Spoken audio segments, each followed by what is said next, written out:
चलो भैया शुरू करते हैं। स्वागत है आप सबका। Very very good evening to all of you. कैसे हैं भैया? बढ़िया, शानदार।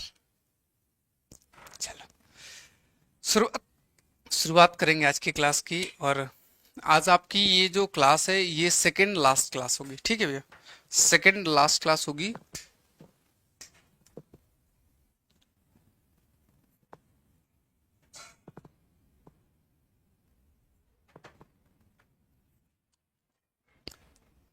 किसी का कोई डाउट, कोई समस्या, कोई क्वेश्चन, कोई क्वेरी, कोई दिक्कत, कोई परेशानी, पूछ लीजिएगा बिंदास। और कल आपका डाउट क्लास रहेगा, केवल और केवल डाउट क्लासेस आपके रहेंगे।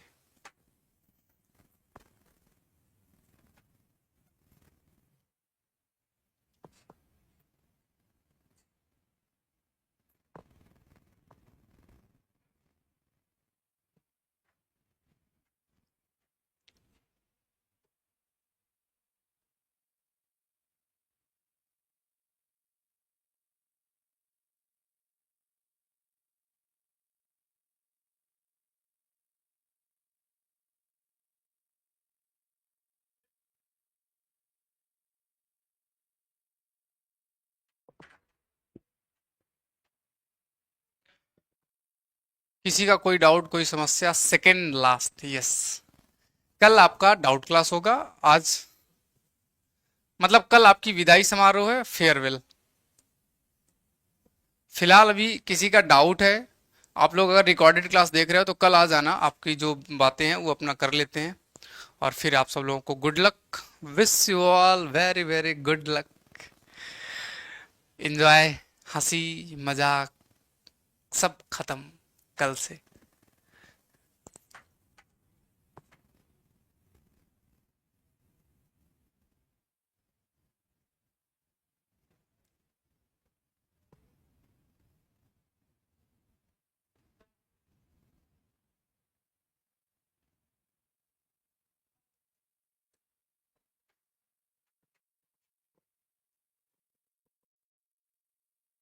नमस्कार, गुड इवनिंग सिर।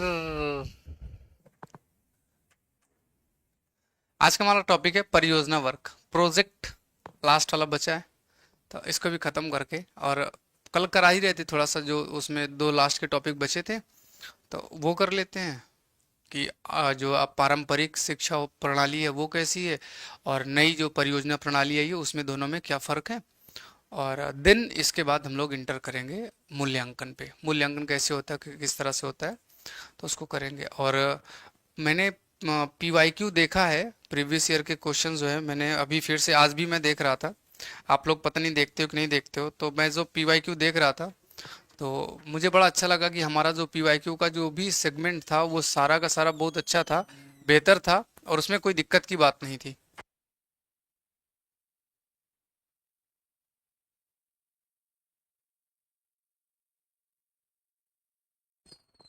और जितना भी क्वेश्चन आया हुआ है सारा क्वेश्चन, जो जीएस पार्ट का था वो सारा का सारा हमने पढ़ रखा है, सारा का सारा हमने करवा रखा है। एक भी परसेंट की कोई दिक्कत नहीं है जीएस वाले सेगमेंट में। पेडागोजी में मैंने देखा कि वो सारा हो चुका है, कोई भी क्वेश्चन ऐसा नहीं है जिस पर हमने चर्चा नहीं की। एक शब्द है जिस पर हमने चर्चा नहीं की लेकिन आपको पता होगा, एक शब्द है जिसे बोलते हैं घिटवाइजेशन, घिटोनाइजेशन जिसको बोलते हैं हाशियाकरण। और एक शब्द आपका है रूढ़िबद्धता, जेंडर स्टेरियोटाइप्स। और पूर्वाग्रह, प्रेजुडाइज जो होता है। यही दो तीन शब्द हैं जो शायद हमने नहीं किए।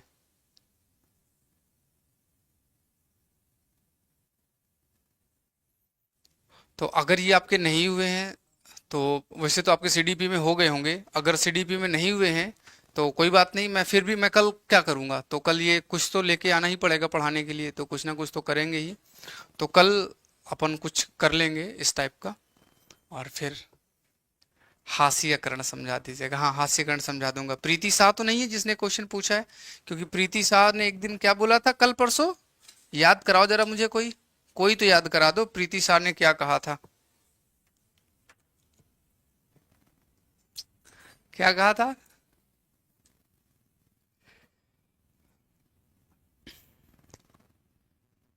आप क्वेश्चन लगाओ, सारा पीवाईक्यू सारा सारा करवा दिया है।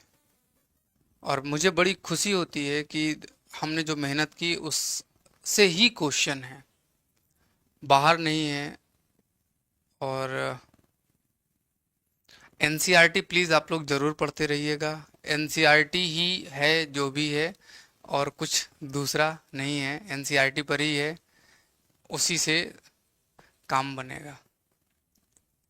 और जैसे उत्तर मेरु का अभिलेख है, वहाँ से क्वेश्चन बनता है। और कुछ और तो पॉलिटी में एक बार थोड़ा सा देख देख लीजिएगा। कॉन्सेप्ट तो मैंने सारे क्लियर करवा दिए हैं, सब चीज़ आपको बता दी है। बस अब आज की क्लास शुरू करते हैं। सबसे पहले बात करेंगे, सबसे पहले जो शिक्षण की पद्धति होती थी पहले वाली, जिसे पारंपरिक ट्रेडिशनल बोलते हैं।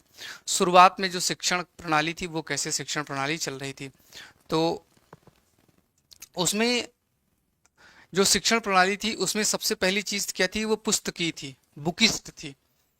हर चीज किताब में लिखा हुआ है, किताब से बाहर आप नहीं जा सकते हैं, और किताब में ही आपको क्या करना पड़ेगा, रहना पड़ेगा। किताब से बाहर आप एक भी चीज नहीं जा सकते हैं।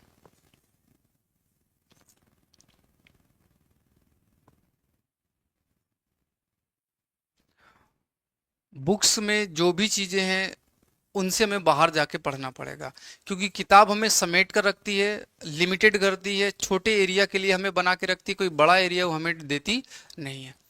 जैसे मान लीजिएगा कि हमने कोई एक कहानी या कोई एक करेक्टर पढ़ा, तो हम उसी करेक्टर को ही सीख पाएंगे, दूसरा करेक्टर हम कुछ सीखने वाले नहीं है। तो ये अच्छी बात नहीं है। शुरुआत में यही था कि हम कम से कम इतना सिखा दें तो उससे काम बन जाए।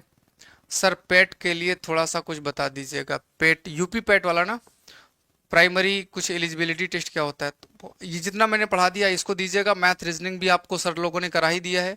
अगर वो सब आपने सही से मैथ रीजनिंग और इंग्लिश किया होगा तो पैट आपका हर बार अच्छे मार्क्स से आएंगे, 50% से ज़्यादा ही नंबर आपके आएंगे। सर टाइम निकाल के एक बार बता दीजिएगा।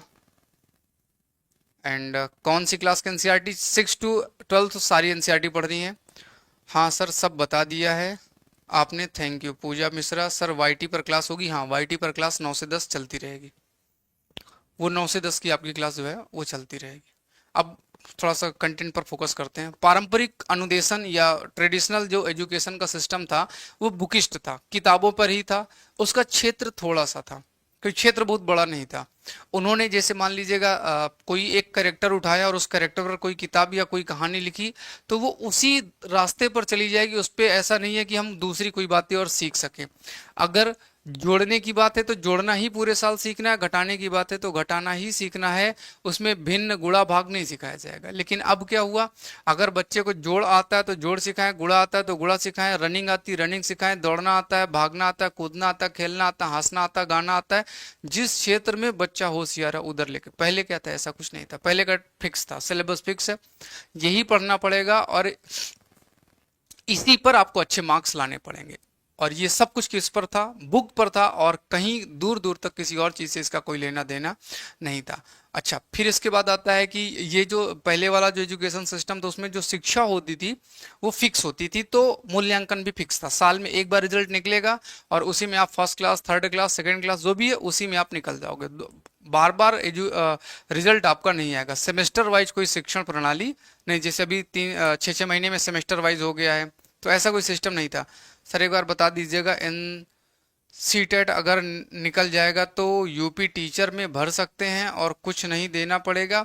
हाँ, चाहे आप यूपी टेट निकालो चाहे आप सी टेट निकालो, आप सुपर टेट का फॉर्म भर सकते हैं जब वैकेंसी आएगी जूनियर की। अगर आपने डीएलएड यानी कि बीटीसी कर रखा है तो आप प्राइमरी और जूनियर दोनों के लिए एलिजिबल हैं, तो पेपर सी टेट 1 और 2 दोनों क्वालिफाई करेंगे। और यूपी में प्राइमरी टीचर की वैकेंसी आएगी तो वो भी आप क्या कर सकते हो, भर सकते हो। यूपी ट्रिपल एस सी पेट का कौन सा एग्जाम देने वाला है, अभी उसका पेट का एग्जाम का फॉर्म आया है, उसको भर लीजिएगा, डेट अगर ना निकल गई हो तो। और इसका पेपर की अभी डेट नहीं है लेकिन 2 3 महीने में हो जाएगा, और इस पेपर में आपको बढ़िया सी जानकारी मिल जाएगी। मतलब फ़ायदा ये रहेगा, जैसे यूपी में लेखपाल वगैरह की वैकेंसी आती है तो उसमें वो पैट मांग रहा है कि पहले पैट क्वालिफाई जिन लोगों के 50 नंबर से ज़्यादा हैं, 50% ज़्यादा नंबर, वही फॉर्म भर सकते हैं। तो अगर आपका निकल जाएगा तो आप भर सकते हैं।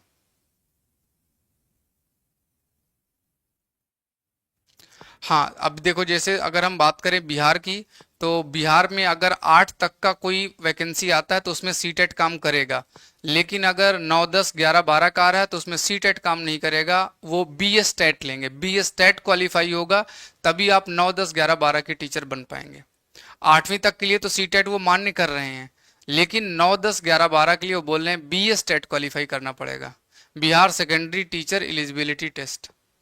और ये सब छोटी छोटी बातें, ये सब आप बाद में भी पूछ सकते हैं, यूट्यूब में बहुत सारा ज्ञान भरा पड़ा, वहां से ले सकते हैं। फिलहाल अभी हम लोग अपने सिलेबस की तरफ बढ़ते हैं। तो हमारा जो ट्रेडिशनल एजुकेशन का जो मेथड था, उसमें मूल्यांकन साल में एक बार होता था, और वो सबका एक साथ एक तरह से मूल्यांकन होता था। बड़ा सिंपल सा एग्जाम्पल है। एक बार एक लोमड़ी और एक सारस की दोस्ती हो गई। लोमड़ी और सारस की दोस्ती हो गई, दोनों बहुत अच्छे से रहते थे। और एक बार लोमड़ी ने सारस को अपने घर में पार्टी में बुलाया कि आओ पार्टी है और हम आपको खीर खिलाएंगे, बढ़िया सा खीर बनाएंगे, खीर खिलाएंगे। तो सारस पहुंचा लोमड़ी के घर, और लोमड़ी ने खीर बनाई और थाली में परोस दी। सारस की इतनी बड़ी चोच, अब वो खीर कैसे उठाए, तो खीर तो उठा पाना बहुत मुश्किल है। फिर इसके बाद दूसरी बात, सारस भूखा रह गया, वापस घर आया। कुछ दिन के बाद सारस ने फिर प्रोग्राम बनाया और बोला इस बार लोमड़ी तुम हमारे घर आना, हम तुम्हें पार्टी देंगे। और इस बार जो भोजन रखा गया वो किसमें रखा गया, सुराही में रखा गया, जिसमें सारस की चोंच तो चली जाएगी लेकिन लोमड़ी का मुंह वहां तक पहुंच नहीं पाएगा। जैसे मान लीजिएगा कि एक बार रनिंग हो रही थी, दौड़ हो रही थी। दौड़ने में दो लोगों को शामिल किया गया। दौड़ने में दो लोगों को शामिल किया गया, मछली और चीता को। जब जमीन में ये दौड़ हुई तो मछली सिर्फ अपनी जगह पर फुदकती रही और चीता तुरंत भाग गया। दोबारा ये रेस हुई कहां पर, दोबारा ये रेस हुई समुद्र में। अब चीता क्या करे, मछली तैर गई। तो कुल मिला के बात यह है कि एजुकेशन में जो मूल्यांकन है वो किसी एक मुद्दे पर नहीं होना चाहिए, क्योंकि हो सकता है कि पेड़ में बिल्ली चढ़ जाए, शेर नहीं चढ़ पाएगा। लेकिन इससे शेर कमजोर नहीं है और बिल्ली होशियार नहीं है। हर बच्चे की अपनी प्रतिभा होती है और उस प्रतिभा के हिसाब से उसको देखना चाहिए। बीएस टेट के लिए सीटेट वाली क्लास से काम हो जाएगा। बीपीएससी कर लीजिएगा, हो जाएगा। बीपीएससी कर रहा हूँ, बिहार स्पेशल कर लीजिएगा, हो जाएगा। बीएस टेट का 9 10 का जो आप देंगे पेपर, बीएस टेट का जो आएगा, तो उसमें एक तो आपके आएंगे 30 क्वेश्चन, जिसमें इंग्लिश और हिंदी रहेगा 30 क्वेश्चन में। 40 क्वेश्चन में आपका Bihar special, polity, history, geography, ये सब कंप्लीट रहेगा 40 क्वेश्चन। 30 40 70 हो गए। और इसके बाद बचे आपके कितने, 70 के बाद शायद आपके 80 क्वेश्चन बचे। और वो 80 क्वेश्चन आपके सब्जेक्ट के होंगे। सब्जेक्ट यानी कि अगर आप साइंस साइड हैं तो आपको मैथ्स और साइंस के क्वेश्चन देने, अगर आप आर्ट्स से हैं तो पॉलिटी, हिस्ट्री, ज्योग्राफी, इकोनॉमी का पेपर वहां पे आपको देना 80 क्वेश्चन। तो इसी से वहां भी काम चल जाएगा। आपको जितना मैंने पॉलिटी, हिस्ट्री, ज्योग्राफी पढ़ाया है, 3 सब्जेक्ट, ये आपके हर जगह काम आएंगे। जीएस में अब आपको केवल इकोनॉमी और साइंस और पढ़नी है, अगर आपके एग्जाम में आता है तो। वैसे तो साइंस आपका नहीं आता है मैक्सिमम टीचिंग के एग्जाम में, और इकोनॉमी भी नहीं ही आता है। तो जितना मैंने पढ़ा दिया ये आपके लिए बहुत है, बशर्ते आपने उसको अच्छे से किया हो, सही ढंग से किया हो, तो आपको मजा आएगा। बाकी रमता जोगी बहता पानी, जिसकी किस्मत में लिखा हो।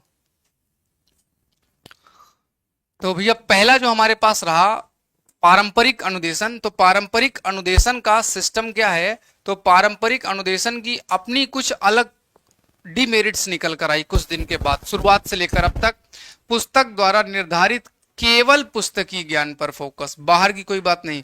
अब बच्चा पूछ ले कि कोई भी चीज बच्चा पूछ ले अपनी तरफ से, तो टीचर गुस्सा होने लगे, मारे अब बैठ जा चुपचाप, नालायक, उल्टी सीधी बात करा, जितना कह रहा हूं उतना नहीं समझ में आ रहा है। बच्चे को क्रिकेट खेलने में मन लगता है, मुझसे कह रहा मैथ्स पढ़, ये नहीं।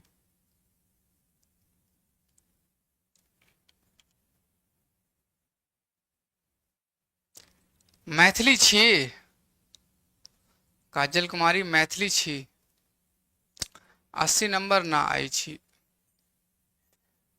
मैथिली आर्ट साइड से, आपको आर्ट्स से देना पड़ेगा।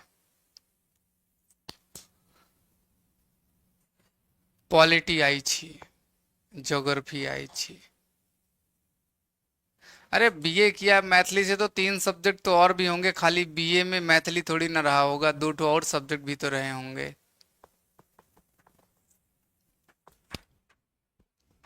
इसका क्षेत्र संकुचित है। इसमें पुस्तकों को ही महत्व दिया जाता है, बाहर के ज्ञान को इंट्रोड्यूस नहीं करना। जैसे गुरुकुल में जो होता है, जो लिखा वही पढ़ना है।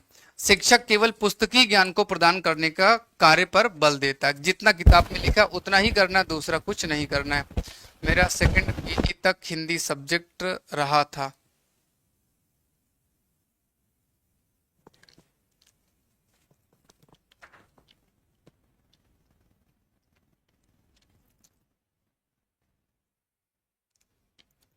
इसमें छात्रों की भूमिका सीमित होती है, निष्क्रिय श्रोता की तरह काम करते हैं। जैसे टीचर ने पढ़ाना शुरू किया, चुपचाप बैठ के पढ़ लो जितना बता रहा हूँ, अपना दिमाग मत लगाना, वही बात है।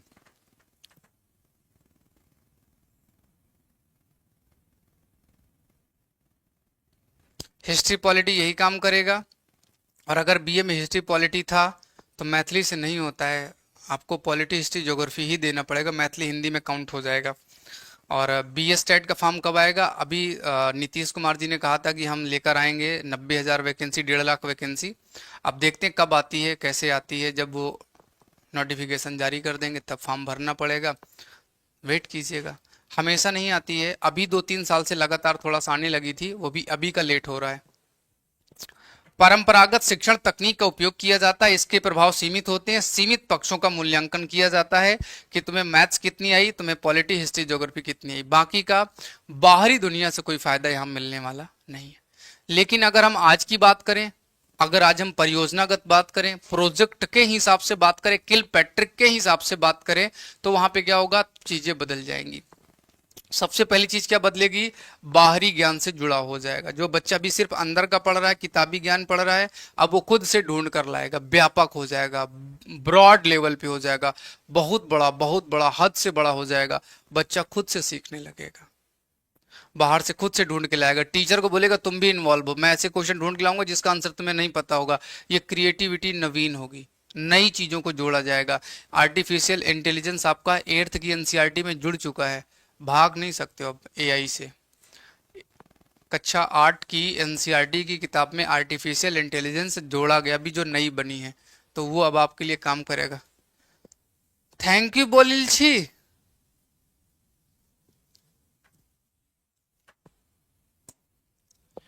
परियोजना प्रोजेक्ट वाले में क्या होता है? तो जब हम प्रोजेक्ट की बात करते हैं तो पुस्तकीय ज्ञान तथा अन्य बाहरी ज्ञान का समन्वय बनाने पर बल दिया जाता है, बाहर के ज्ञान को भी डाला जाता है। इस क्षेत्र में व्यापक होता है, इसमें पुस्तकीय ज्ञान का प्रयोग, बाहर का ज्ञान। छात्रों को स्वयं सीखने की भूमिका पर बल दिया जाता है। टीचर को कहा जाता है अलर्ट रहो, मैं कुछ भी पूछ सकता हूँ, तब गड़बड़ हो जाएगा अगर नहीं बता पाए तो। इसमें छात्रों की सर्वाधिक भूमिका होती है, वे सक्रिय रूप से शामिल होते हैं। क्या होते हैं? सक्रिय रूप से शामिल होते हैं, क्योंकि उनसे ही क्वेश्चन पूछा जा रहा है कि और बताओ किसने किसने घेवर बनाया।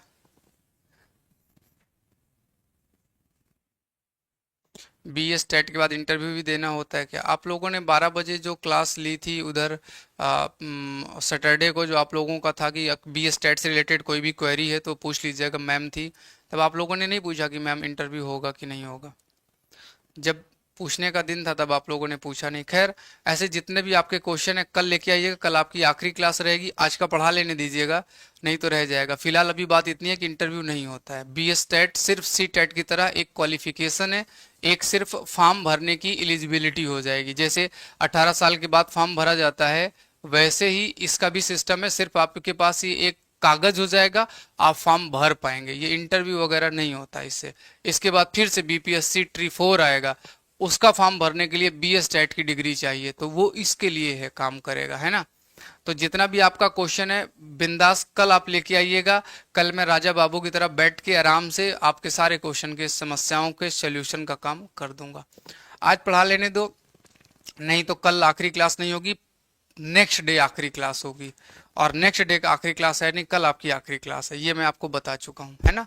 तो अभी पढ़ा लेता हूँ, बाकी आपका जो भी क्वेश्चन है यूट्यूब में भी पूछ लिया करो, वहां में आपके साथ कोई दुश्मनी थोड़ी ना है। बस एक लड़की है प्रीति शाह, उसके किसी क्वेश्चन का जवाब नहीं देना है, और आप लोग ध्यान दिलाते रहना प्रीति शाह के बारे में। इसमें नवीनतम शिक्षण तकनीक अपनाई जाती है। इसका प्रभाव व्यापक होता है। इसमें व्यापक पक्षों का मूल्यांकन किया जाता है, एक पक्ष नहीं, हर एक पक्ष पर फोकस किया जाता है कि बच्चा डरपोक ना बने।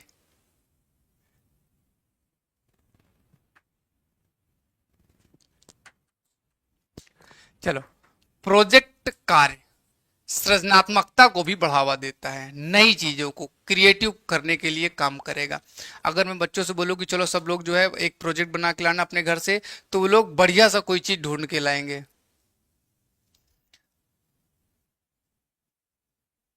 और जैसे उनको बोला गया कि आप जो है प्लास्टिक के चम्मच से घर बना के लाइए, जो माचिस की तीली होती है, माचिस के जो डब्बे होते हैं, इनसे रिलेटेड आप कुछ बना के लाइए।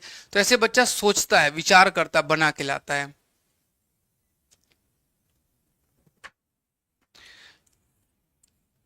विषय चयन की स्वतंत्रता, अपने हिसाब से वो विषय को क्या करेगा, चुनेगा। प्रोजेक्ट करने में अपने आप को देखो, अगर बच्चा कह रहा है कि मैं फोन ज्यादा चलाऊंगा, उसे फोन चलाने के लिए दे दिया जाए और कहा जाए नया फोन बनाना सीखो, तो बच्चा क्या करेगा, बहुत अच्छा हो जाएगा। एक नई चीज आई है, बच्चे को हमें ऑप्शन देना चाहिए। बच्चे को हमें क्या देना चाहिए, ऑप्शन देना चाहिए। जैसे मान लीजिएगा आप सब लोग भी घर परिवार के लोग हैं, अपने घर में देखते होंगे छोटे छोटे बच्चे होते हैं। जैसे मम्मी ने कहा मोबाइल बंद कर, खाना खा ले, बच्चा नहीं सुनेगा, गुस्सा हो जाएगा। मम्मी ने बोला कोई भी काम करने के लिए नहा ले, बच्चा नहीं नहाएगा। सुबह नहाने में बहुत बड़ी दिक्कत होती है बच्चे को। मेरे घर में क्या है कि मम्मी को जो है स्कूल जाना होता है, तो मम्मी का ये था कि जल्दी से खाना बन जाए और खाना खा पी के सब निकल जाए। शुरुआत में क्या था कि हम लोग स्कूल जाते थे, आप सब लोग जाते थे, तो 9 बजे का स्कूल है तो सबको सुबह उठ के नहाना होता था, तो वो तो चल जाएगा।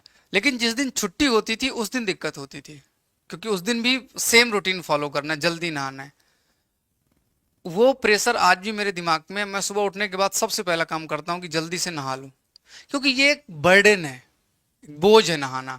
तो जितनी जल्दी नहा लो उतनी जल्दी छुट्टी पाओ। सुबह उठते ही नहा लो, काम खत्म। अब पूरे दिन आपको नहाने की क्योंकि करना है, नहाना पड़ेगा, ये एक काम है। तो अब आज के जमाने में हम क्या करें, आप सब लोग सुनिएगा, जितने अभी के नए लोग हो, आपके घर में अगर कोई बच्चा वगैरह है या भविष्य में कभी होगा तो सुनिएगा। बच्चे को आप सीधे स्टेटमेंट मत दीजिएगा कि ये काम करना है। आप ऐसे नहीं बोल सकते हैं कि चलो उठो खाना खा लो, चलो उठो नहा लो, उठ जा सो रहा है, नहीं। आप उसे ऑप्शन दीजिए, दो ऑप्शन दीजिए, अभी नहाएगा या 5 मिनट के बाद नहाएगा। तो बच्चा क्या करेगा, मना नहीं करेगा। आपने बोला नहा ले, बोलेगा बाद में नहाऊंगा, मना कर दिया, निगेटिविटी आ रही है। आपने बोला खाना खा ले, अभी नहीं खाऊंगा, खाना खा ले, कद्दू बनाया नहीं खाऊंगा, मना कर रहा है। उसके अंदर निगेटिव चीजों का आंसर वो नकारात्मक रूप से करा, ये आगे बढ़ता चला जाएगा और कल क्या करेगा, वो और ज्यादा जिद करने लगे। आप उसे ऑप्शन दीजिएगा, कद्दू खाएगा या आलू की सब्जी। इसका मतलब है कि दो में से एक वो खुद बताएगा कि मम्मी मुझे आलू खाना है, तो अभी आलू बनेगा तो खाएगा, क्योंकि उसने खुद बोला है। और अपनी चीजों से वो पीछे नहीं पड़ेगा, क्योंकि अभी छोटा बच्चा है और वो इतना नहीं जानता कि कैसे दाल पेच करना है, कि पहले पनीर के लिए बोल दिया अभी दूसरा, और तुरंत भूल भी जाता है। इतना याद रहेगा कि हाँ हाँ सही बात है, मैंने आलू के लिए बोलता, मैं आलू खाना। मोबाइल चला रहा है, मोबाइल अभी बंद करेगा या 5 मिनट के बाद बंद करेगा, तो बोलेगा अच्छा एक काम करते हैं मम्मी, 5 मिनट बाद बंद कर दूंगा, अभी थोड़ी दो रील और देख लूं, 2 मिनट और देख लूं, एक गाना और देख लूं। आप उसे ऑप्शन दो कि तुम बेटा एक और वीडियो देखोगे या दो देखोगे, तो खुद ही बताएगा ज्यादा वाला, दो वाला। और आप बड़ा वाला ऑप्शन ऐसा मत दीजिए कि 1 घंटे तक वीडियो देखेगा या 2 घंटे तक, नहीं, थोड़ा सा ऑप्शन दीजिएगा तो बड़ा वाला चूज करेगा। और 10 मिनट के बाद वो खुद ही बोल देगा हाँ मम्मी बात तो सही है, ले लो मोबाइल, रख देगा, खुद ही रख देगा। और ऐसे में आपकी और आपके बच्चे के बीच लड़ाई नहीं होगी। भतीजा हो, पुत्र हो, पुत्री हो, चाचा दादा मामा नाना किसी का भी हो, तो बच्चा उससे क्या होता है, सीखता है। अब जैसे आप क्लास में गए, क्लास में पढ़ाना है ही है, तो आप बच्चों के इंटरेस्ट से क्लास को शुरू करो कि बताओ क्या पढ़ोगे, बच्चे खुद बताएंगे। और उसमें भी आप किसी खास पीछे वाले बच्चे के पास जाके पूछो, बेटा आप बताओ क्या पढ़ोगे, जो आपको सबसे कमजोर लग रहा है उसके पास जाओ, बेटा बताओ आज क्या पढ़ोगे। दो ऑप्शन दो, क्योंकि अगर उससे आपने केवल पूछ लिया क्या पढ़ोगे तो कुछ जवाब नहीं देगा। ध्यान रहे हमेशा, अगर आपने बच्चे से सीधा पूछा कि अपने मन से क्वेश्चन करो और उसका आंसर करो, तो बच्चा नहीं बता पाएगा।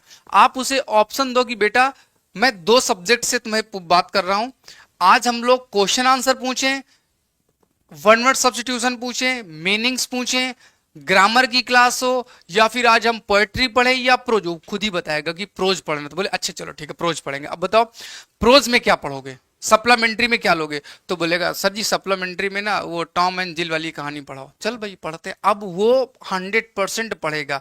और एक बार अगर बच्चे की लत पढ़ने की लग गई तो लग गई, तो नशा है पढ़ना, काम खत्म। और टीचर का काम है नशा दिलाना पढ़ाई का, बस हो गया, उसके दिमाग को सोचने पर मजबूर करना। हमारे यहाँ पे क्या होता है, थैंक यू पेरेंट्स को गाइड करने के लिए। पेरेंट्स को नहीं, मैं टीचर को गाइड कर रहा हूँ जिनको पढ़ाना है, पेरेंट्स तो कहाँ से आगे मुझे नहीं पता। मैं तो खाना ही नहीं देती हूँ, खाना हो तो खाओ, नहीं तो भूख लगेगी तो खुद खाएगा। हाँ लाइन अच्छी है, लेकिन आर्टिकल सेक्शन 302 के तहत ये दंडनीय अपराध है। अगर उस बच्चे को कुछ हो जाता और आपने ये सेंटेंस बोल दिया हॉस्पिटल में कि मैं बोलती हूँ जब खाना हो खाना, जब खाना हो नहीं खाना, तो आर्टिकल 21 के तहत ये आपके ऊपर केस हो जाएगा। आप गलत कर रहे हो, आपको खाना देने की जिम्मेदारी है, जबरदस्ती खाना खिलाने की जिम्मेदारी आपको दी गई है। आपके बच्चे भी बहुत अच्छे से ट्रीट करते होंगे। हमारा बच्चा बहुत छोटा है, छोटा हो या बड़ा अभी से आदत डालिएगा। बच्चे को सिखाना है, हमें समझाना है नई चीजों के हिसाब से हमें क्या करना है, समाधान आधारित। हम प्रॉब्लम सॉल्विंग की तरफ जाएं। रो रहा है, दो ऑप्शन, चॉकलेट या मैंगो जूस, बोलेगा चॉकलेट। आपको पहले से सोच के रखना, वो अपने मन वाला लेगा, लेकिन दो ऑप्शन देने से कभी ना कभी तो दूसरा वाला बोलेगा। और अगर आपने उसको 3-4 ऑप्शन नहीं दिए तो सीधे चिल्लाएगा मुझे चॉकलेट चाहिए। लेकिन अगर 4 ऑप्शन दोगे तो वो अन्य चीजों की तरफ भी सोचेगा, प्रॉब्लम सॉल्व करेगा, दिक्कतों को समझेगा कि कैसे क्या है। कला, मॉडल, पोस्टर आदि सब बच्चों को बताओगी। हमारा बर्थडे आ रहा है, तुम्हारे बर्थडे में हमें क्या गिफ्ट दोगे। अब बच्चे को आप बोल दो हमारा बर्थडे आ रहा, क्या गिफ्ट दोगे, बच्चा परेशान रहेगा, सोचता रहेगा क्या देना है कैसे देना है, उसके दिमाग की बात चलती रहे, कैलकुलेशन चलता रहेगा, सोचेगा कुछ नया बनाएगा, मजा आएगा, वो सीखेगा, जानेगा, बढ़ेगा। और यही तो करना है, क्रिएटिविटी लानी बच्चे में, और यही हमारा काम है।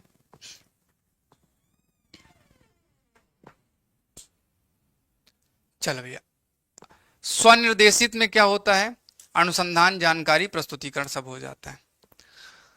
CCE, continuous and comprehensive evaluation, यानी कि सतत व्यापक मूल्यांकन। आज का हमारा टॉपिक था मूल्यांकन किसे कहते हैं। मूल्यांकन का मतलब होता है जब हम किसी भी बच्चे का रिजल्ट एक साथ उसके सामने रखें या थोड़े थोड़े टुकड़ों में रखें। जैसे हमारे देश में क्या होता है कि अगर मान लीजिएगा किसी ने गलत किया, किसी भी व्यक्ति ने गलत किया, तो हम उसको कुछ नहीं बोलते, चलो ठीक है गलत किया कोई बात नहीं, मान लेते हैं गलती है, ठीक है कुछ नहीं बोलेंगे, चुप हैं, बिल्कुल शांत हैं।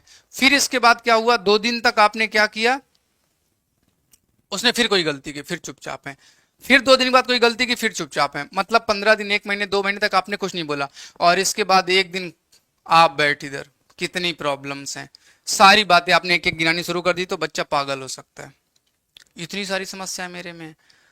तो इसलिए क्या चाहिए, अगर कोई दिक्कत है, कोई समस्या, कोई परेशानी, तो बच्चे को तुरंत धीरे धीरे बताना शुरू करो, धीरे धीरे सिखाना भी शुरू करो। जैसे होता क्या है, मान लीजिएगा कि आप लोग जब सब्जी बनाते हैं तो सब्जी बनाते समय तेल डाला, तेल डालने के बाद आप तुरंत जीरा या तुरंत प्याज या तुरंत लहसुन नहीं डालते, पहले चेक करते हो तेल गर्म हुआ कि नहीं गर्म हुआ। सही बात है, आपने पहले चेक किया तेल गर्म हुआ कि नहीं, ठंडे तेल में नहीं डालोगे। इतना बोलने के बाद कहाँ भी लेते हैं तो फिर उसमें दिक्कत क्या। तो आपने पहले चेक किया तेल गरम हुआ, फिर आपने जीरा डाला, गरम मसाला डाला, यानी कि आपने चेक किया पक रहा है नहीं पक रहा है। फिर आपने प्याज डाली, फिर आप चेक करो प्याज पकी कि नहीं पकी। फिर आप उसमें जो मसाला अगर डालते हो, जैसे जो बनाते हो, चेक करते हो। फिर इसके बाद उसमें आप टमाटर, या फिर उसके बाद आप उसमें पनीर डालते हो और नमक डालते हो, और हर बार डाल डाल के आप चेक करते जाते हो, नमक कितना है, कम ज्यादा है, मिर्च कम ज्यादा, आप बार बार चेक कर रहे हो। तो अगर आप बार बार चेक करोगे तो सब्जी आपका जिस लेवल की चाहिए उस लेवल की बनेगी। लेकिन मेरे जैसे कुछ एक्सपीरियंस लोग भी होते हैं जो एक ही बार में सब्जी अच्छी बना लेते हैं, वो मैं अपवाद टाइप का हूँ, वो बात अलग है। जो एक बार में ही बना दे सब्जी पूरी, नमक तेल मिर्च मसाला सब भर के डब्बा पैक करके बना दे, तो हो सकता है कि मेरी बनाई भी सब्जी अच्छी लगे, लेकिन आप वाला मेथड में चल रहा है, एक तरीके में चल रहा है, तो आप वाला ज्यादा व्यवस्थित होगा। और यहाँ वाला क्या होगा, यहाँ वाला थोड़ा गलत हो सकता है। बिना एक्सपीरियंस के क्या हो सकता है, ये गलत हो सकता है, इसका स्वाद भी क्या हो सकता है, अलग। तो हमें क्या करना पड़ेगा, हमें निरंतर चेक एंड बैलेंस करना पड़ेगा, सतत हमेशा हमें चेक करना पड़ेगा। आप लोग पनीर कैसे बनाते हो मुझे नहीं पता, मैं आपको बताता हूँ पनीर कैसे बनाते हैं। सर आप इतना अच्छे से कैसे समझा देते हैं कि प्रॉब्लम को, इसीलिए तो पैसा लेते हैं, इसीलिए तो हम यहाँ पे हैं, इसीलिए तो आप जैसे इस बैच में जितने लोग आप क्लास देख रहे हो, मुझे पूरा पूरा भरोसा है कि कम से कम 20-30% ऐसे लोग होंगे जो मुझसे एज में बड़े होंगे। बैचलर के लिए दाल चावल, देश की धड़कन।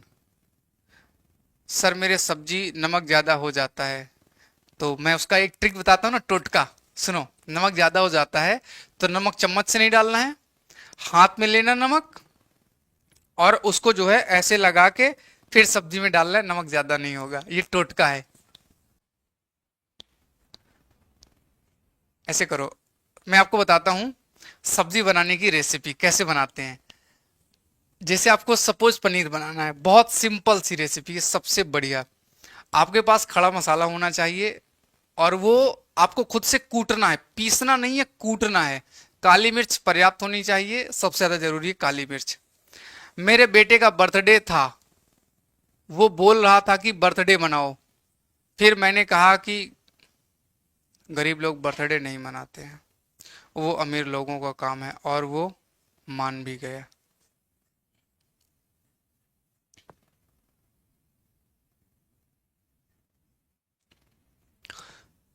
तो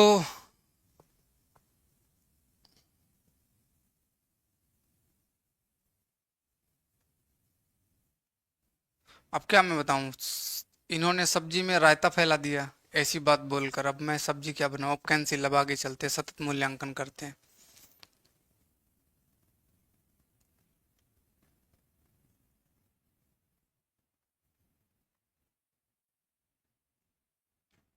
अरे 3 बार में हर बार नमक ज्यादा होगा, 3 बार में नमक नहीं डालना, एक ही बार में डाला करो। 3 बार में क्यों नमक डालना। और एक तरीका है, सब्जी में नमक डाला, थोड़ा सा चेक कर लिया, क्या दिक्कत है। और कौन सा कोई किचन में देख रहा किसने चेक किया किसने नहीं चेक किया, चेक कर लिया करो। सर मेरी बात का जवाब नहीं देते हैं, हम नए हैं इसलिए। मधु कुमारी, भैया ये बताओ, ये मधु के कौन सी चीज का जवाब नहीं दिया गया, बेचारी क्यों परेशान है। सर पनीर बनाओ, रेसिपी बताइए, टोटका प्लीज बताइए। बच्चों को कब से गरीब और अमीर की शिक्षा देने लगी आप, ये सही नहीं है। चलो अपन सब्जी में आते हैं। पनीर की पीस काट लो, मटर डालना है, मटर धुल धुल के रख लो बढ़िया से। सब्जी टेस्टी बनेगी उसका तरीका है, सब्जी में जो भी इंग्रेडिएंट डालोगे वो सब साफ होने चाहिए। प्याज बहुत अच्छे से साफ होनी चाहिए, तभी उसको क्रश करना। टमाटर डालना बहुत अच्छे से धुल के, अदरक डालना बहुत अच्छे से धुल के, लहसुन डालना उसे बहुत अच्छे से धुल कर ही डालना, बिल्कुल साफ होनी चाहिए। अगर ये सामान साफ है तो सब्जी अपने आप टेस्टी बनेगी, पहली शर्त है। दूसरी शर्त, एक हमारे भैया थे वो सब्जी बनाया करते थे, बहुत देर तक साफ करते थे सब्जी, काटने के बाद तेल थोड़ा सा ज्यादा, और एक खड़ा मसाला 5 रुपए का 10 रुपए का आता था पैकेट में, उसको लाके पैकेट के अंदर ही कूट दिया, और तेल गरम करके पैकेट खोल के डाल दिया। तुरंत उसमें प्याज डाल दी क्रश करके, तुरंत टमाटर सेम टाइम, और तुरंत के तुरंत उसमें सिर्फ हल्दी और सिर्फ धनिया थोड़ा थोड़ा डाल के, पनीर डाल के ढक्कन बंद। 7 मिनट से ज्यादा कभी नहीं लगा उनको पनीर बनाने में, मैक्स टू मैक्स 7 मिनट। और 7 मिनट में उन्होंने जो पनीर बनाई है वो आज तक हमें कभी नहीं मिली। इतनी शानदार पनीर, सिर्फ सब्जी धुलते बहुत अच्छे से थे, और तेल थोड़ा सा ज्यादा डालते थे, और कोई मसाला नहीं डालते थे, क्योंकि उन दिनों हम थोड़ा सा स्टूडेंट लाइफ जीते थे, तो शाम को डेली पनीर ही खाते थे, तो इसलिए ज्यादा मसाला छोड़ के इतना डालते थे। अभी आप लोग कैसे बनाओ, आप लोग अभी बनाओ बढ़िया से। इसको खत्म करते हैं, कल बताऊंगा पनीर, नहीं तो ये खत्म नहीं होगा, फिर ये कल तक पहुंच जाएगा। कल आपको बताऊंगा पनीर कैसे बनाए। हाँ, आज नहीं, कल।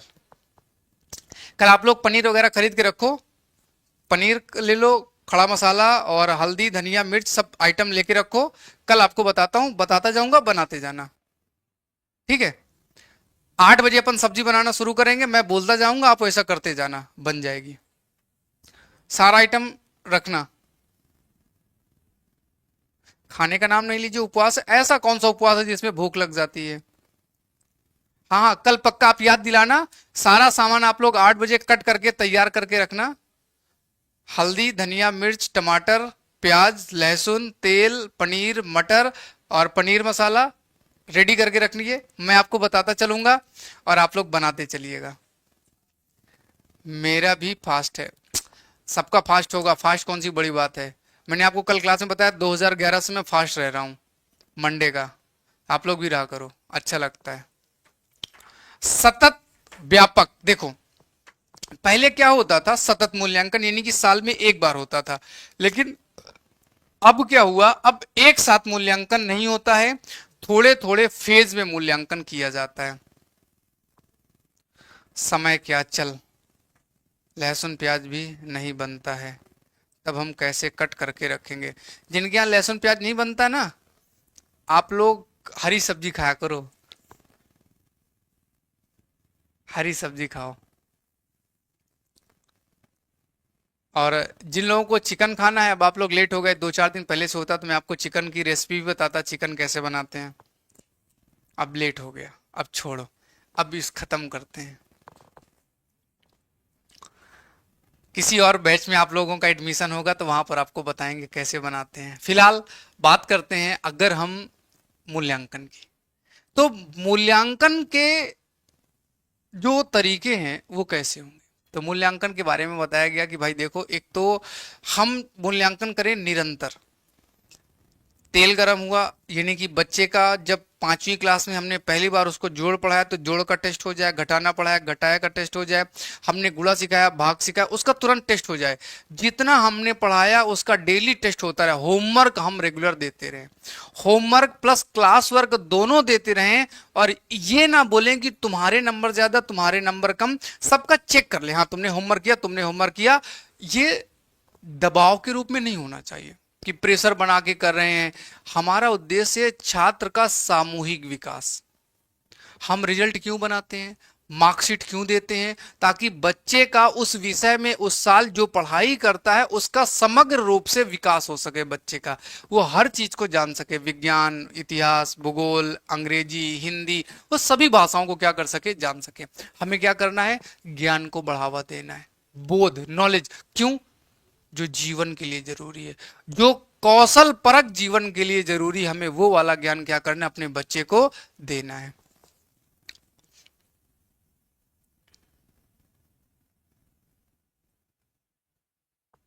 हमें क्या करना है, अपने बच्चे को नैतिक गुण सिखाने हैं। हमें अपने बच्चे को क्या करना है, देश के नियमों को सिखाना है। हमें उसके ऊपर दबाव नहीं बनाना, उसकी रुचि के हिसाब से उसको देना है। अगर आप अपने हिसाब से पढ़ाओगे तो बच्चे को अच्छा नहीं लग सकता। जैसे आप बीमार हैं और मैं आपसे कहूं पनीर खाओ, मजा नहीं आएगा, बीमार हो। स्वस्थ हो और मैं आपसे कहूं कि काढ़ा पियो, मजा नहीं आएगा। कोरिलेशन होना चाहिए ज्ञान का समय का, ताकि बच्चे का क्या हो सके, निरंतर विकास हो सके। तो हमें छोटे छोटे पैकेट में बच्चे का टेस्ट एग्जाम फीडबैक लेते रहना चाहिए, लेकिन ये फीडबैक इस बेस पर होना चाहिए कि बच्चे ने क्या सीखा, इस बेस पर नहीं कि क्यों नहीं सीखा।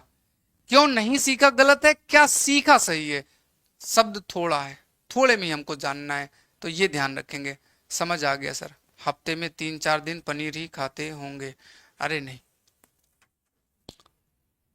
सतत व्यापक मूल्यांकन, सतत एवं व्यापक मूल्यांकन एक ऐसी मूल्यांकन प्रणाली है जो पूरे शैक्षणिक वर्ष में छात्रों की निरंतर सतत लगातार विविध कई प्रकार से मूल्यांकन करती है। इसका उद्देश्य केवल परीक्षा परिणाम पर आधारित मूल्यांकन नहीं होता कि एक बार रिजल्ट आ गया, first class second class pass हुए नहीं पास हुए, ऐसा कुछ नहीं है।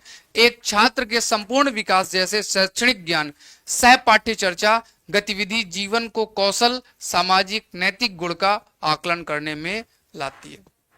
बच्चे को क्या करना है, शिक्षा, ज्ञान, सहपाठ्य चर्चा। पढ़ाई में केवल किताब नहीं कि मैथ्स पढ़ रहे हो, खेल कूद, संगीत, भाषण देना, चलना उठना बैठना, अनुशासन, बात करने का तरीका, सब सिखाना है। सहपाठ्य चर्चा, गतिविधि, जीवन कौशल, जीवन कैसे जीना है, कैसे बात करनी है, कैसे उठना है बैठना है, जीवन में क्या क्या समस्याएं आएंगी, समाज में क्या है, नैतिक गुण क्या है। कोई सड़क क्रॉस कर रहा है तो हाथ पकड़ के सड़क क्रॉस करा दिया, कोई गरीब आदमी भूखा है रो रहा है उसकी मदद कर दी, जानवर कहीं फंसा हुआ है थोड़ा सा मदद कर दी। ये चीजें हमें सिखानी बच्चे को। और सीसीई पारंपरिक एक बार में परीक्षा वाली प्रणाली की जगह छात्रों के लिए सीखने पर अधिक रुचिकर है, कम दबावपूर्ण है। क्यों नहीं सीखा से क्या है, क्या नहीं सीखा।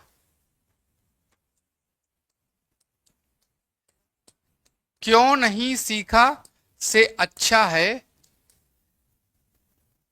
क्या नहीं सीखा। बच्चे से अपने पूछो, बताओ क्या नहीं सीखा, क्या नहीं समझ में आया, कौन सी चीज रह गई। और 40 मिनट हमें मिलते हैं बच्चे को पढ़ाने के लिए, पूरे साल मिलते हैं, बहुत लंबा समय होता है। हम उसमें बच्चे का कई बार सिलेबस कंप्लीट करा दे सकते हैं। लेकिन पता नहीं टीचर क्या करते हैं, मुझे समझ में नहीं आता कि वो 8-9 चैप्टर पूरे एक साल पढ़ाते खत्म नहीं कर पाते।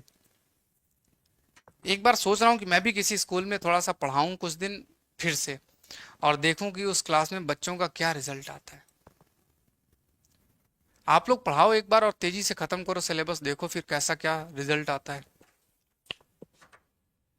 सतत मूल्यांकन का मतलब क्या होता है, पूरे वर्ष में नियमित आकलन, हमेशा। जैसे जैसे हम वीकली क्विज कर दें, हम प्रोजेक्ट काम दे दें, थोड़ा थोड़ा काम देते रहें, एक साथ काम ना करें। कितना सीखा, कितना सीखा। एक होता है व्यापक मूल्यांकन, केवल एकेडमिक नहीं बल्कि जीवन कौशल, कला, खेल आदि को सीखना, और यही दोनों मिलकर बनता है सीसीई। दोनों को ऐड करके हमें काम करना है। अब इसके लिए दो भाग हैं, इसके दो पार्ट हैं। एक है रचनात्मक फॉर्मेटिव, एक है योगात्मक सुमेटिव। रचनात्मक का मतलब सीखते समय आकलन और फीडबैक, जब पढ़ा रहे हो सेम टाइम, और यही अभी के समय में गुड है, इसको मान्यता दी जाती है। जबकि योगात्मक सत्र के अंत में, हम सब लोगों की मार्कशीट जो मिली साल में एक ही बार तो मिली है, कौन सा बार बार मार्कशीट मिली है, तो ये वाला जो है ये थोड़ा सा कम है, इसको ज्यादा नहीं फोकस अब किया जा रहा है। हर 6 महीने में बच्चे का, हर 2 महीने वाला, जिससे हमारी तिमाही छमाही वार्षिक परीक्षा होती थी अगर आपको याद हो। तो अभी क्या हो गया है, हर महीने 15 दिन में कोई ना कोई टेस्ट होता रहेगा, बच्चों की डायरी में कुछ ना कुछ लिख के आता रहेगा, कुछ ना कुछ चीजें बच्चे सीखते रहते हैं। परीक्षा तनाव में हमें क्या करना है, कमी। ऐसा ना हो कि बच्चा डरे, पेपर शुरू हो गया, शादी में नहीं जाऊंगा बुआ की। क्यों नहीं जाएगा, जा घूम के आ, देखा जाएगा, एक हफ्ते नहीं पड़ेगा, एक हफ्ते का छूट जाएगा, बस बात खत्म। और जब तक ये प्रेशर बच्चे के ऊपर रहेगा बच्चा सीख नहीं पाएगा, और सीख जाएगा तो केवल किताबी ज्ञान सीखेगा, बाहरी चीजों को नहीं सीखेगा। आप उसे शादी में नहीं लेके जाओगे तो शादी में रिश्तेदारों से मिलेगा नहीं, बातचीत नहीं करना सीखेगा, और फिर किसी दिन इकट्ठे आप 5-6 साल के बाद लेके गए और वहां कोल्ड ड्रिंक देखती रो गया। मिठाई खाने का तरीका नहीं है, पूरे मुंह में मिठाई लगा लिया, फिर आपकी बेइज्जती हो रही है। हाथ में मीठा लगा लिया और आपके कपड़े पकड़ लिए, आपकी शर्ट पकड़ ली, आपकी साड़ी पकड़ ली, फिर आप कह रहे गंदा कर दिया, और वही लौट गया, रोने लगा, पता ही नहीं कहाँ लौटना है कहाँ नहीं। अब उधर जयमाल हो रहा है, इधर लड़का लौट गया, चिल्ला रहा तेजी से, सबका ध्यान उसने आकर्षित अपनी तरफ कर। इधर लड़की हाथ पकड़ रही लड़के का स्टेज में चढ़ने का, और उधर छोटा बच्चा रो रहा है। ये सब अगर आप पहले से नहीं सिखाओगे तो गड़बड़ हो जाएगा। इसलिए केवल और केवल स्कूल भेजने की जगह उसे सब जगह पर लेके जाओ। बहुत ऐसे बच्चे होते हैं जो सबके साथ मिलते हैं, उठते हैं, हंसते बैठते हैं, खेलते हैं। कई ऐसे बच्चे होते हैं, मम्मी, चाचा, बस फिर वो वैसे रह जाते हैं।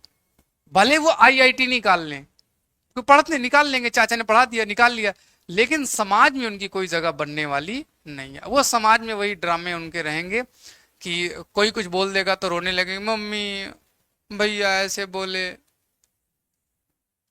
जिसे ममाज बॉयज कहा जाता है, फिर वो वही कंडीशन में रहेंगे। व्यक्तिगत शिक्षण, कमजोर बच्चों के लिए विशेष ध्यान। उन्हीं के पास जाके कहा जाए बताओ आज क्या पढ़ोगे, और फिर बच्चा बताए, जो नहीं आता बताएगा, पढ़ा दो वही। कितने एग्जाम्पल मैं आपके लिए ढूंढ के लाता हूं, आपको लगता है? खैर क्या ही लगता होगा। रचनात्मक आकलन, आकलन हमारे पास दो होते, एक होता है फॉर्मेटिव असेसमेंट और एक होता है सुमेटिव। फॉर्मेटिव का मतलब सीखने की प्रक्रिया के दौरान छात्र की प्रगति को समझना, कमजोरियों को पहचानना, समय समय पर सुधार देना। बीच बीच में 10 दिन, 15 दिन, 16 दिन, 20 दिन के अंदर बार बार आपका चेक होता रहे। टाइम शिक्षण के बीच बीच सतत रूप से क्या किया जाए, चेक किया जाए, बार बार चेक किया जाए, बार बार चेक होता रहे, और जो गड़बड़ है उसको दोबारा चेक। यही तो ट्यूशन कराते थे। ट्यूशन में ही तो टीचर पढ़ाता बार बार, जो नहीं समझे उसको बार बार पढ़ा रहा है, क्लास में बार बार हो नहीं पा रहा है, तो ट्यूशन वाली शिक्षा स्कूल में देनी है। छात्र के सीखने की गति, समझ का आकलन और फीडबैक देने पर हमें क्या करना है, काम करना। क्या करना है? फीडबैक। रिजल्ट अलग है, फीडबैक अलग है। रिमेडिकल टीचिंग क्या होती है? दिमाग को सही करने वाली होती है रिमेडिकल टीचिंग। रिमेडिकल पुनर्शिक्षण, ट्यूशन, ट्यूशन में जाओ, फिर पढ़ाओ, फिर पढ़ाओ, फिर पढ़ाओ, बार बार पढ़ाओ, जितना ज्यादा। जैसे मान लीजिएगा मैंने आपको पढ़ाया कि तवारीख क्या होते हैं, तो आपने कहा सर जी भूल गए। मैंने कहा चलो ठीक बता देता हूँ। तवारीख क्या थे? सल्तनत काल के दौरान लेखक हुआ करते थे जो राजसी संरक्षण प्राप्त करते थे, और इसी राजसी संरक्षण की वजह से वो राजाओं की तारीफ लिखा करते थे। उन्हें तवारीख कहा जाता था, जो इतिहास लिखते थे। बहुत पहले आपको पढ़ा, भूल गए, कोई बात नहीं, फिर दोबारा बता दिया, अभी याद आ गया आपके दिमाग में। जैसे एक प्रथा थी, ददानी प्रथा। ददानी प्रथा में क्या होता है? आपके दिमाग में नहीं आ रहा होगा, मैं बताता हूँ, थोड़ा सा आ जाएगा। ददानी प्रथा में क्या होता है? जो कपास के लोग थे उनको हमने पहले से पैसा दे दिया, उनके खेत हमने खरीद लिए, और उनसे बोला तुम इसमें कमाओ बढ़िया से और इसको मार्केट ले चलो, खेत में लगाओ, मार्केट हम आपके साथ चलेंगे, बेचते समय बेचने वाला पैसा हमारा होगा, बाकी की पूरी मेहनत हम तुम्हें पहले से पैसा दे दें। तो ऐसी व्यवस्थाएं थी। तो हम क्या करें? रिमेडिकल। रिमेडियल मतलब बार बार, जितनी ज्यादा से ज्यादा हो सके उतनी ज्यादा बार बच्चे को हम क्या करें, समझाएं। एक बार नहीं समझ में आया, 2 बार, 3 बार। फीडबैक क्या होता है? आपसे जो पूछा जाता है, बताओ हिमांशु सर कैसा पढ़ाते हैं, फिर आप लोग उधर लिखते हो, नोट्स नहीं बनाते। Not bad.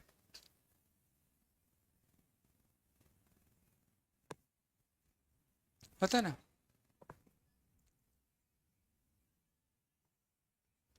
शिक्षण पद्धति में तत्काल रूप से क्या करना चाहिए, तत्काल रूप से सुधार करना चाहिए। एक लड़की थी मिधा करके कुछ, उसने बोला था कि सर आप मेरे क्वेश्चन का जवाब नहीं देते। उसने कोई क्वेश्चन पूछा था क्या जो उसका रह गया?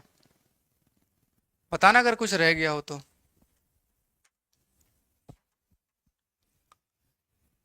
देखो, बच्चे के सामने फीडबैक लेना गलत है, वो गलत सीख सकता है। बाकी फीडबैक बहुत जरूरी है, बहुत जरूरी है, बहुत जरूरी है। फीडबैक से ही हमें पता चलेगा कहाँ चीजें रह गई हैं, कहाँ कम हो रही है, उनको दोबारा सुधारा जाए। दोबारा पढ़ाने के लिए जरूरी है। सारांशित या सुमेटिव असेसमेंट, एक निश्चित अवधि जैसे टर्म, सेमेस्टर, शैक्षणिक वर्ष के अंत में सीखने का समग्र मूल्यांकन। यूनिट टर्म साल में। उपयोग छात्र की अर्जित ज्ञान की समीक्षा, रिपोर्ट कार्ड, मार्कशीट मिल जाएगी। शिक्षक की योजना का समग्र विश्लेषण, भविष्य की शिक्षण रणनीति को तय करना कि तुम अगर 10th में तुम्हें आर्ट्स में नंबर ज्यादा है, साइंस में नंबर कम आए हैं, तो अब तुम किस में एडमिशन लो, आर्ट्स से इंटर करो। मैथ्स अच्छी है तो अब आप मैथ्स से इंटर करो, बायोलॉजी अच्छी है तो बायोलॉजी से अच्छा आगे करो।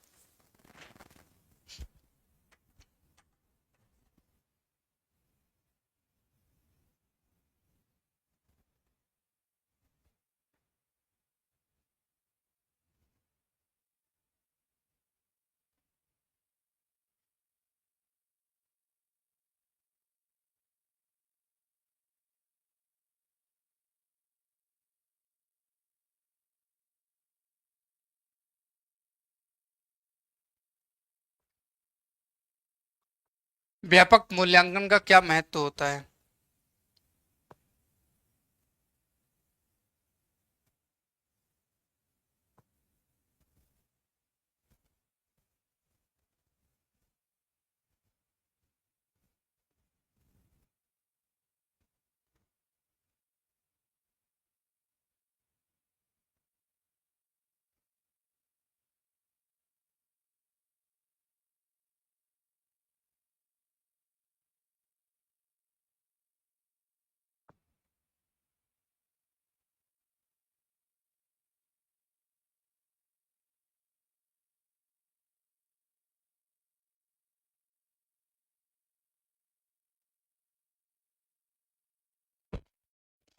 व्यापक मूल्यांकन का मतलब क्या हुआ? केवल छात्रों के संज्ञानात्मक विकास जैसे ज्ञान समझ तक सीमित नहीं रहना, हमें भावनात्मक, सामाजिक, शारीरिक, नैतिक विकास को भी क्या करना है? आगे बढ़ावा देना है।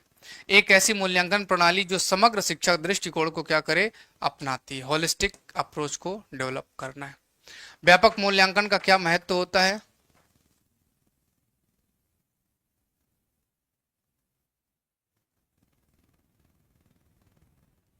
बच्चे का फीडबैक उसके सामने दे दोगे तो गुस्सा नहीं हो जाएगा? कहेगा नहीं पढ़ूंगा। उसको बोल रहा तुम्हें मैथ नहीं आती है, डंडा मारा आपने चार, कल से पढ़ने नहीं आएगा। तो उसको फीडबैक पॉजिटिव वाला देना है। समग्र विकास, छात्र की शारीरिक, मानसिक, सामाजिक हर क्षेत्र में उसका उन्नति होना चाहिए। सभी क्षमताओं का विकास हमें करना है, कुछ भी हो जाए। और इंडिविजुअल ग्रोथ पर भी ध्यान देना है। कुछ बच्चे अलग अलग होते हैं, तो जिसके अंदर जिस प्रकार की योग्यता है, जिस प्रकार की उसका इंटरेस्ट है, उसी प्रकार से उस पर फोकस किया जाना चाहिए। तनाव नहीं होना चाहिए, पेपर का टेंशन नहीं। और अभी तो बिहार में कोई एग्जाम भी हुआ था जिसमें एग्जाम के पहले कहा गया था आप अपनी किताब भी ला सकते हैं, उस किताब को देखकर आप पेपर का आंसर कर सकते हैं। ये भी छूट दी गई थी ताकि आपका बर्डन कम हो सके। निरंतर मूल्यांकन से छात्रों पर एक ही परीक्षा में सफल होने का दबाव नहीं रहता। वो पहले तैयार रहते हैं, हाँ मुझे सब आता है, पूछो जो पूछना है। वास्तविक जीवन शैली की तैयारी, जीवन कौशल जैसे नेतृत्व, सहयोग, नैतिक निर्णय आदि का मूल्यांकन करके भविष्य की तैयारी की जाती है। माता पिता की सहभागिता बहुत जरूरी है। अभिभावक सिर्फ अंक नहीं बल्कि बच्चे के व्यवहार, संचार, नेतृत्व जैसे गुण की जानकारी पाते हैं और इससे सहयोग वातावरण बढ़िया। पेटीएम कराओ, बढ़िया। क्या होता है? Parent teacher meeting.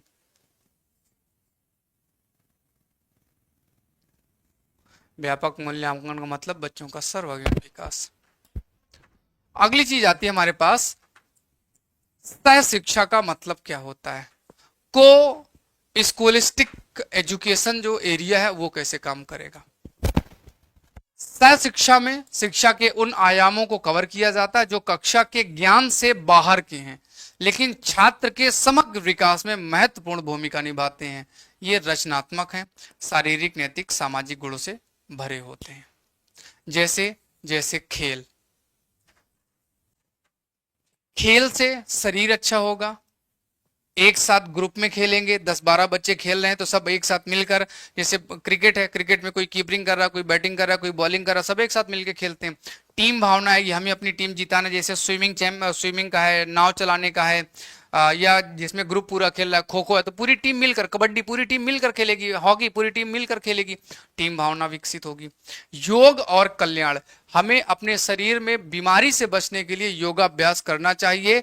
दिमाग को हमें पावरफुल करना चाहिए। मानसिक शांति के लिए, आप में से बहुत से लोग हैं जिनको मानसिक शांति नहीं होगी, ढेरों होंगे जिनका दिमाग ही काम नहीं करता होगा, ब्लैंक हो जाता होगा, गुस्सा आ जाती होगी, माइग्रेन हो जाता होगा, सब लगता होगा सब फाड़ दे, सर को पटक दे दीवार में, मोबाइल फोड़ दे, आज के बाद खाना नहीं बनाएंगे। ये सास और ये नंद कुछ की अच्छी होती है, कुछ तो बेचारी उनके बिना जी ही नहीं सकती। और इसी समय फिर किताबें लिखी जाती हैं। जब आप फ्री होंगे तो आप किताबें लिखेंगे कि मेरी सास इतनी अच्छी, फिर सास की तारीफ की जाएगी और बताया जाएगा कि सास के बिना जीवन क्या है? अधूरा है। नंद के बारे में कहानी लिखी जाएगी, इतनी अच्छी नंद है। अच्छा, अच्छी हो या बुरी, शादी के बाद रोएंगे सब कि दीदी जा रही हो, हमारी नंद विदा हो रही है, ऐसे खूब लड़ेंगे। ये सिर्फ और सिर्फ कहां से आता? साहित्य से, कि जीवन भर लड़ाई लड़ी और शादी में रो रहे हैं एक दूसरे से। अब कौन लड़ेगा हमसे? वाद विवाद कौन करेगा? जो सुसज्जित शब्द प्रयोग होते थे एक दूसरे के लिए, अब वो कहां यूज होंगे? जिसको ज्यादा गुस्सा आता है वो क्या करे? अपने शरीर में काट लिया करे, हाथ में यहां पे काट लिया करो, थप्पड़ 10-20 मार लिया करो, तो बहुत अच्छी बात है।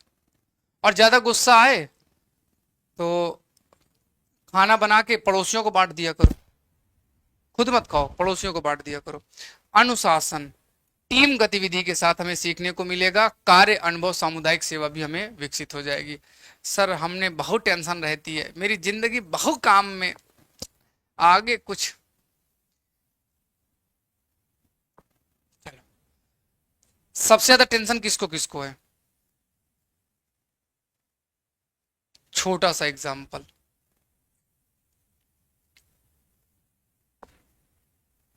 सुदामा से ज्यादा दिक्कत थी।